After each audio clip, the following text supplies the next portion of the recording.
Hello ಬುದ್ಧು ಮಕ್ಕಳ, ಎಲ್ಲರೂ ಹೇಗಿದ್ದೀರಾ? ನಾನು ನಿಮ್ಮ ಸೈನ್ಸ್ ಟೀಚರ್ ಅರ್ಚನಾ. ನಾನು ಇವತ್ತೊಂದು ಮೋಸ್ಟ್ ಇಂಪಾರ್ಟೆಂಟ್ ಟಿಪ್ಸ್ ಜೊತೆ ಬಂದಿದ್ದೀನಿ. ಏನದು ಅಂತ ಹೇಳಿದ್ರೆ, ನಮ್ಮ ಟಾಪರ್ಸ್ ಇರ್ತಾರಲ್ಲ, ಆ ಟಾಪರ್ ಮಕ್ಕಳುಗಳು ಬಂದ್ಬಿಟ್ಟು ಒಂದು ಹ್ಯಾಬಿಟನ್ನು ಪ್ರಾಕ್ಟೀಸ್ ಮಾಡ್ತಿರ್ತಾರೆ. ನೀವು ಯಾರೇ ಟಾಪರ್ಗಳನ್ನು ಕೇಳಿ, ಅವ್ರದ್ದು ಒಂದು ಕಾಮನ್ ಹ್ಯಾಬಿಟ್ ಅಥವಾ ರುಟೀನ್ ಇರುತ್ತೆ. ಯಾವುದದು ಕಾಮನ್ ರುಟೀನ್ ಮತ್ತು ಅಥವಾ ಹ್ಯಾಬಿಟ್ ಅಂತ ಹೇಳಿದ್ರೆ ಅವರ ಹವ್ಯಾಸ ಯಾವುದು ಅಂತ ನೋಡೋಣ ಬನ್ನಿ.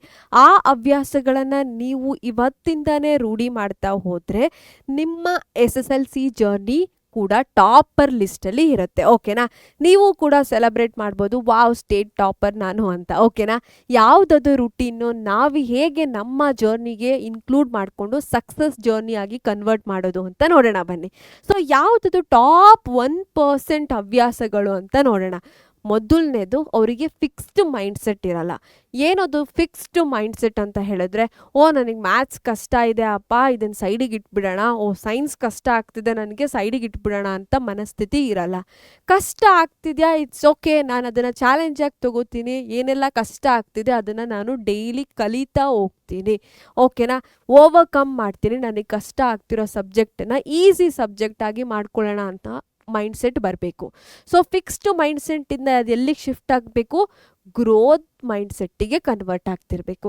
ಸೊ ವೀಕ್ ಸಬ್ಜೆಕ್ಟ್ ಯಾವುದು ಅಂತ ಐಡೆಂಟಿಫೈ ಮಾಡಬೇಕು, ಎಕ್ಸ್ಟ್ರಾ ಅವರನ್ನು ಕೊಡಬೇಕು, ಪ್ರಾಕ್ಟೀಸ್ ಮಾಡಬೇಕು. ಅದೇ ಮೇಯ್ನ್ ಕೀ ಬಂದ್ಬಿಟ್ಟು. ಓಕೆನಾ? ನೆಕ್ಸ್ಟ್ ಏನು ಮಾಡ್ತಾರೆ ನಮ್ಮ ಟಾಪರ್ಗಳು ಅಂತ ಹೇಳಿದ್ರೆ, ಲರ್ನ್ ಫ್ರಮ್ ಎವ್ರಿ ಟೆಸ್ಟ್ ಅಂತ.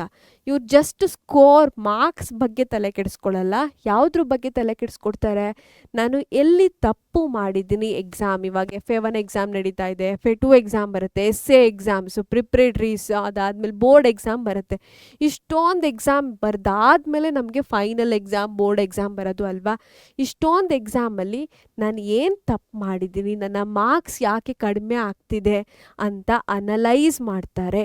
ಎಲ್ಲ ತಪ್ಪುಗಳನ್ನು ಸರಿ ಮಾಡಿಕೊಂಡು ಕಲಿಬೇಕು. ಅದು ಬಂದ್ಬಿಟ್ಟು ಮೇಯ್ನ್ ಕೀ ಟಿಪ್. ಓಕೆನಾ? ಎಲ್ಲ ಟಾಪರೂ ಫಾಲೋ ಮಾಡ್ತಾರೆ.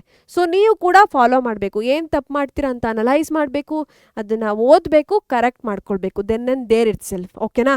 ಇದು ಒಂದು ಬೆಸ್ಟ್ ಟಿಪ್ ಮಕ್ಕಳ. ಓಕೆನಾ? ನೆಕ್ಸ್ಟ್ ಏನು ಅಂತ ಹೇಳಿದ್ರೆ, ಇವಾಗ ಸ್ಕೂಲಲ್ಲಿ ಪಾಠ ಮಾಡ್ತಿರ್ತಾರೆ ಅಂತ ಅಂದ್ಕೊಳ್ಳಿ. ಸುಮ್ಮನೆ ಕೂತ್ಕೊಂಡ್ಬಿಟ್ಟು ಅವ್ರು ಹೇಳೋದನ್ನು ಈ ಕಡೆ ಕಿವಿಯಲ್ಲಿ ಕೇಳಿಸ್ಕೊಂಡ್ಬಿಟ್ಟು ಈ ಕಡೆ ಕಿವಿಯಲ್ಲಿ ಅದನ್ನು ಹಾಗೆ ಮರ್ತು ಬಿಡೋದಲ್ಲ. ನೀವೇನು ಮಾಡಬೇಕು, ನಿಮ್ಗೆ ಅದು ಅರ್ಥ ಆಗ್ತಿದೆಯೋ ಇಲ್ವೋ ಡಸಂಟ್ ಮ್ಯಾಟರ್.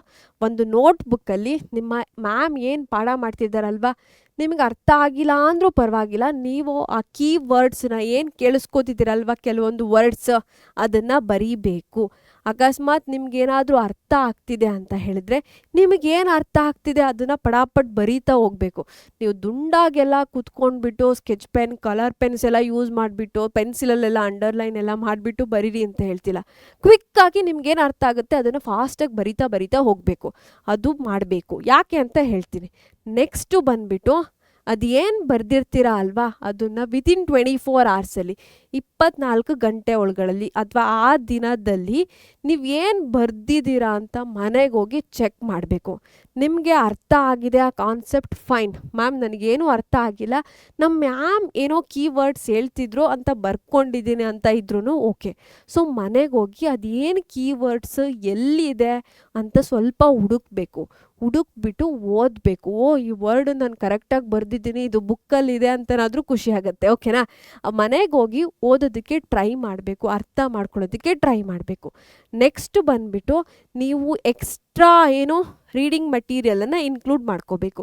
ನಿಮ್ಮ ಮ್ಯಾಮ್ ನೋಟ್ಸ್ ಕೊಡ್ತಾರಲ್ವ, ಅದು ಫೈನ್. ಓಕೆನಾ?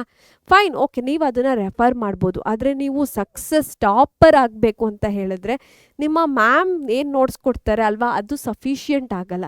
ನೀವು ಮಟೀರಿಯಲನ್ನು ಯೂಸ್ ಮಾಡಬೇಕು ಅಂತ ಹೇಳ್ತಿದ್ದೀರಿ. ಯಾವುದದು ಮಟೀರಿಯಲ್ ಅಂತ ಹೇಳಿದ್ರೆ ನಮ್ಮ ಟೆಕ್ಸ್ಟ್ ಬುಕ್ಗಳು. ಓಕೆನಾ? ಗೌರ್ನಮೆಂಟ್ ಕಡೆಯಿಂದ ಒಂದು ಪ್ರಿಸ್ಕ್ರೈಬ್ಡ್ ಏನು ಪಠ್ಯಪುಸ್ತಕ ಬರುತ್ತೆ ಅಲ್ವಾ, ಅದನ್ನು ನೀವು ಯೂಸ್ ಮಾಡಿದ್ರೆ ನಿಮ್ಮ ಸಕ್ಸಸ್ ಜರ್ನಿ ಇನ್ನೂ ಸುಲಭ ಆಗುತ್ತೆ. ಓಕೆನಾ?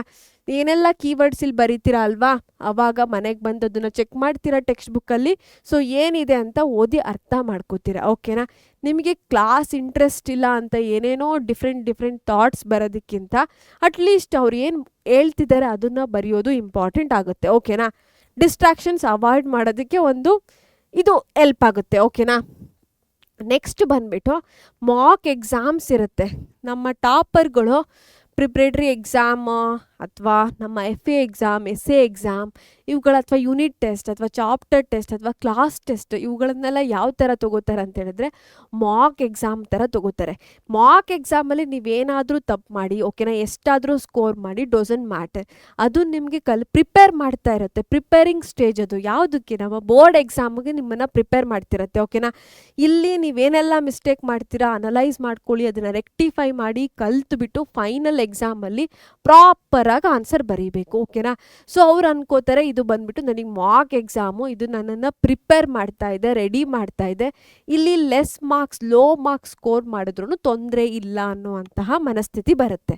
ಇನ್ನು ಒಂದು ಟೈಮ್ ಪ್ರೆಷರ್ ಟ್ರೈನಿಂಗ್. ಕೆಲವು ಮಕ್ಕಳು ಹೇಗೆ ಅಂತ ಹೇಳಿದ್ರೆ ಬರೆಯೋ ಅಭ್ಯಾಸನೇ ಇರಲ್ಲ. ಇವಾಗ ನೋಟ್ಸ್ ಬರೆಯೋದನ್ನ ಒಂದು ಪೇಜನ್ನೇ ಆರಾಮಾಗಿ ಏನು ದುಂಡಕ್ಕೆ ನೀಟಾಗಿ 1 ಅವರ್ ತೊಗೊಂಡು ಬರೆಯೋದು ಈ ಥರ ಎಲ್ಲ ಮಾಡ್ತಿರ್ತೀರ. ಆ ಥರ ಮಾಡಬೇಡಿ.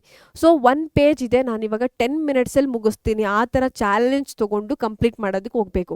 ಒಂದು ನಿಮ್ಮ ಫಾಸ್ಟ್ ಹ್ಯಾಂಡ್ ರೈಟಿಂಗ್ ಡೈಲಿ ಏನು ಪ್ರಾಕ್ಟೀಸ್ ಆಗ್ತಾ ಇರುತ್ತೆ. ಎಕ್ಸಾಮ್ ದಿನ ಕೈ ನೋವುತ್ತಿದೆ ಅಂತೆಲ್ಲ ಇರಲ್ಲ. ಕೆಲವು ಮಕ್ಕಳು ಎಕ್ಸಾಮ್ ದಿನನೇ ಮಾತ್ರ ಸಡನ್ನಾಗಿ ಕೂತ್ಕೊಂಡು ಬರೆಯೋದಕ್ಕೆ ಹೋಗ್ತಾರೆ. ಆನ್ಸರ್ ಗೊತ್ತಿದ್ರೂ ಕೂಡ ಬರೆಯೋದಕ್ಕಾಗಲ್ಲ, ಟೈಮ್ ಕಡಿಮೆ ಇದೆ ಮ್ಯಾಮ್ ಅದಕ್ಕೋಸ್ಕರ ನಂಗೆ ಬರೆಯೋಕ್ಕಾಗಿಲ್ಲ, ನಂಗೆ ಆನ್ಸರ್ ಗೊತ್ತಿತ್ತು ಮ್ಯಾಮ್ ಬಟ್ ಟೈಮ್ ಇಲ್ಲ ಮ್ಯಾಮ್ ಅಂತ ಹೇಳ್ತಿರ್ತೀರ.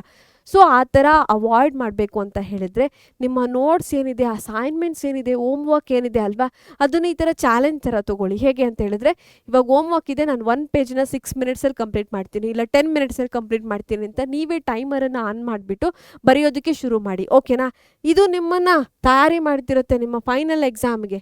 ಇನ್ನೂ ಒಂದು ಎರರ್ ಅನಾಲಿಸಿಸ್, ಪದೇ ಪದೇ ಹೇಳ್ತಿದ್ದೀನಿ ಮಕ್ಕಳ, ಏನು ತಪ್ಪು ಮಾಡ್ತಿರ್ತೀರಾ ಅದನ್ನು ಅರ್ಥ ಮಾಡ್ಕೊಳ್ಬೇಕು, ಸರಿ ಮಾಡ್ಕೊಳ್ಳೋದಿದೆಯಲ್ಲ ಅದು ತುಂಬ ತುಂಬ ಇಂಪಾರ್ಟೆಂಟ್. ನೀವು ಹಾಗೆ ಕ್ಯಾರಿ ಫಾರ್ವರ್ಡ್ ಮಾಡ್ತಾ ಇದ್ರೆ ನಿಮ್ಮ ಬೋರ್ಡ್ ಎಕ್ಸಾಮ್ಗೂ ಸೇಮ್ ಮಿಸ್ಟೇಕೇ ಮಾಡಿರ್ತೀರ. ಸೊ ಮಿಸ್ಟೇಕ್ ನಮ್ಮ ಮಾಕ್ ಎಕ್ಸಾಮ್ಸಲ್ಲೆಲ್ಲ ಏನು ಮಾಡಿರ್ತೀವಿ ಅದನ್ನು ಕರೆಕ್ಟ್ ಮಾಡ್ಕೋಬೇಕು ಓಕೆನಾ ಮಕ್ಕಳ. ಸೊ ಮೇಯ್ನಾಗಿ ನಮ್ಮ ಟಾಪರ್ ಮಕ್ಕಳುಗಳಿಗೆ ಯಾವ ಥರ ಈಗರ್ನೆಸ್ ಇರುತ್ತೆ ಅಲ್ವಾ, ಹೊಸದನ್ನು ಕಲಿಬೇಕು ಅನ್ನುವಂತಹ ತುಡಿತಾ ಇರುತ್ತೆ, ಕ್ಯೂರಿಯಾಸಿಟಿ ಇರುತ್ತೆ ಓಕೆನಾ, ಎಕ್ಸೈಟ್ಮೆಂಟ್ ಇರುತ್ತೆ. ಸೊ ಏನಾದರೂ ಹೊಸದನ್ನು ಕಲಿಬೇಕು, ಅದರಿಂದ ನನಗೆ ಯಾವಾಗಲೂ ಹೆಲ್ಪ್ ಆಗುತ್ತೆ ಅನ್ನೋ ಥರ ಇರಬೇಕು. ಸಡನ್ನಾಗಿ ಇವತ್ತು ಕಲ್ತಿದ್ದು ಇವತ್ತೇ ಹೆಲ್ಪ್ ಆಗಬೇಕು ಅಂತ ಏನಿಲ್ಲ ಅಲ್ವಾ. ಸೊ ನಿಮ್ಮ ಲೈಫ್ ಟೈಮಲ್ಲಿ ಯಾವಾಗಲೂ ಒಂದ್ಸಲ ಹೆಲ್ಪ್ ಆಗುತ್ತೆ. ಸೊ ಹೊಸದನ್ನು ಕಲಿಯೋದಕ್ಕೆ ಆಸಕ್ತಿ ಇರಬೇಕು, ಈಗರ್ನೆಸ್ ಇರಬೇಕು ಓಕೆನಾ. ಇನ್ನೂ ಒಂದು ನಿಮ್ಮ ಫೇಲ್ಯೂರನ್ನು ಅಕ್ಸೆಪ್ಟ್ ಮಾಡಬೇಕು. ಎಸ್ ಇದು ತಪ್ಪಾಗಿದೆ, ನಾನು ಈ ಸಲ ಕಡಿಮೆ ಸ್ಕೋರ್ ಮಾಡಿದ್ದೀನಿ, ನೋ ವರೀಸ್, ನಾನು ನೆಕ್ಸ್ಟ್ ಟೈಮ್ ಇನ್ನೂ ಬೆಟರ್ ಮಾಡ್ತೀನಿ ಅನ್ನುವಂತಹ ಮನಸ್ಥಿತಿ ಬರಬೇಕು. ನಿಮ್ಮ ಫೇಲ್ಯೂರನ್ನೇ ನೀವು ಏನು ತಲೆಯಲ್ಲಿ ಇಟ್ಕೊಂಡ್ಬಿಟ್ಟು ನನ್ನ ಕೈಯಲ್ಲಿ ಆಗಿಲ್ಲ ಅಂತ ಕೊರಗ್ತಾ ಕೂರಬಾರ್ದು. ತೊಂದರೆ ಇಲ್ಲ, ಸೊ ಈ ಥರ ಮಿಸ್ಟೇಕ್ ಮಾಡಿದ್ದೀನಿ, ಕರೆಕ್ಟ್ ಮಾಡ್ಕೋತಿದ್ದೀನಿ, ನೆಕ್ಸ್ಟ್ ಎಕ್ಸಾಮಲ್ಲಿ ಸೂಪರ್ ಡೂಪರಾಗಿ ಆನ್ಸರ್ ಬರಿತೀನಿ ಅನ್ನೋವಂತಹ ಮನಸ್ಥಿತಿ ನಮ್ಮ ಟಾಪರ್ಗಳಿಗಿರುತ್ತೆ. ಸೊ ನೀವು ಟಾಪರ್ ಆಗಬೇಕು ಅಂತ ಹೇಳಿದ್ರೆ ನಿಮ್ಮ ಮೈಂಡ್ಸೆಟ್ ಕೂಡ ಅಪ್ಡೇಟ್ ಆಗಬೇಕು ಓಕೆ. ನೆಕ್ಸ್ಟು ಎಲ್ಲ ಮಕ್ಕಳು ಹೇಳೋದು ಏನು ಗೊತ್ತಾ, ಕನ್ಸಿಸ್ಟೆನ್ಸಿ, ಡಿಸಿಪ್ಲಿನ್. ಒಂದು ದಿನ ಓದ್ಬಿಟ್ಟು 1 ಮಂತ್ ಟೆಕ್ಸ್ಟ್ ಬುಕ್ಗಳಿಗೆ ಬಾಯ್ ಹೇಳ್ತೀನಿ ಅಂತ ಇಲ್ಲ. ಡೈಲಿ ಕೂತ್ಕೊಂಡು ಓದ್ತಾ ಇದ್ದೀನಿ ಅಂತ ಹೇಳಿದ್ರೆ ಡೈಲಿ ನಾನು ಪ್ರಾಕ್ಟೀಸ್ ಮಾಡ್ತಾ ಇದ್ದೀನಿ, ರಿವೈಸ್ ಮಾಡ್ತಿದ್ದೀನಿ, ಅವತ್ತೇ ಓದ್ತಿದ್ದೀನಿ. ಡಿಸಿಪ್ಲಿನ್ ಇರುತ್ತೆ ಓಕೆನಾ. ಕೆಲವು ಮಕ್ಕಳು ಗೋಲ್ ಫಿಕ್ಸ್ ಮಾಡಿರ್ತಾರೆ, ಇವತ್ತೊಂದು 5 ಟಾಪಿಕ್ ಓದಬೇಕು, 5 ಟಾಪಿಕ್ ಓದೇ ಮಲಗ್ತಾರೆ, ಟೈಮ್ ಎಷ್ಟಾಗಿದೆ ಅಂತ ನೋಡಲ್ಲ. ಇನ್ನು ಕೆಲವು ಮಕ್ಕಳು ಟೈಮ್ ಟೇಬಲ್ ಮಾಡಿರ್ತಾರೆ, ಈ ಟೈಮಲ್ಲಿ ನಾನು ಈ ಸಬ್ಜೆಕ್ಟ್ ಓದ್ತೀನಿ ಅಂತ ಹೇಳಿದ್ರೆ ಪಕ್ಕಾ ಓದ್ತೀನಿ. ಆ ಥರ ಡಿಸಿಪ್ಲಿನ್ ಮೇಂಟೈನ್ ಮಾಡಬೇಕು ಓಕೆನಾ ಮಕ್ಕಳ. ಸೊ ನಮ್ಮ ಟಾಪರ್ ಹ್ಯಾಬಿಟ್ಸ್ ಹೇಗಿರುತ್ತೆ ಅಂತ ನಾನು ಹೇಳಿದ್ದೀನಿ. ಇನ್ನೂ ಒಂದು ಏನು ಅಂತ ಹೇಳಿದ್ರೆ ಬೆಳಗ್ಗೆ ಬೇಗ ಎದ್ದು ಓದುವಂಥ ಅಭ್ಯಾಸ ಇರುತ್ತೆ ಕೆಲವರಿಗೆ. ನೈಟ್ ಬೇಗ ಮಲಗ್ತಾರೆ, ಸೊ ಬೆಳಿಗ್ಗೆ ಬೇಗ ಎದ್ದುಬಿಟ್ಟು ಓದುವಂತಹ ಪ್ರಾಕ್ಟೀಸ್ ಇರುತ್ತೆ.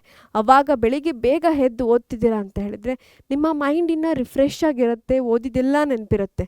ನೈಟ್ ಲಾಂಗ್ ನೈಟ್ ಓದ್ತಿದ್ದೀವಿ ಅಂತ ಹೇಳಿದ್ರೆ ಬಾಡಿ ಟಯರ್ಡ್ ಆಗಿರುತ್ತೆ, ಹೆವಿ ಡಿನ್ನರ್ ಮಾಡಿರ್ತೀರ, ನಿದ್ದೆ ಬರ್ತಿರುತ್ತೆ, ಕಷ್ಟ ಪಡ್ಕೊಂಡು ಓದಬೇಕಾಗತ್ತೆ. ಸೊ ರಾತ್ರಿ ಬೇಗ ಮಲಗಿ ಬೆಳಿಗ್ಗೆ ಬೇಗ ಎದ್ದೇಳ್ಬಿಟ್ಟು ಓದೋಕ್ಕೆ ಶುರು ಮಾಡಿ. ಸೊ ನಮ್ಮ ಟಾಪರ್ ಹ್ಯಾಬಿಟ್ಸ್ ಎಲ್ಲ ಹೇಗಿರುತ್ತೆ ಅಂತ ನಾನು ನಿಮಗೆ ಹೇಳಿದ್ದೀನಿ. ಸೊ ಇದು ನಿಮಗೆ ಹೆಲ್ಪ್ ಆಗುತ್ತೆ ಅಂತ ಅನ್ಕೋತಿದ್ದೀನಿ. ಸೊ ನಿಮ್ಮೆಲ್ರಿಗೂ ಥ್ಯಾಂಕ್ ಯು ಮಕ್ಕಳ.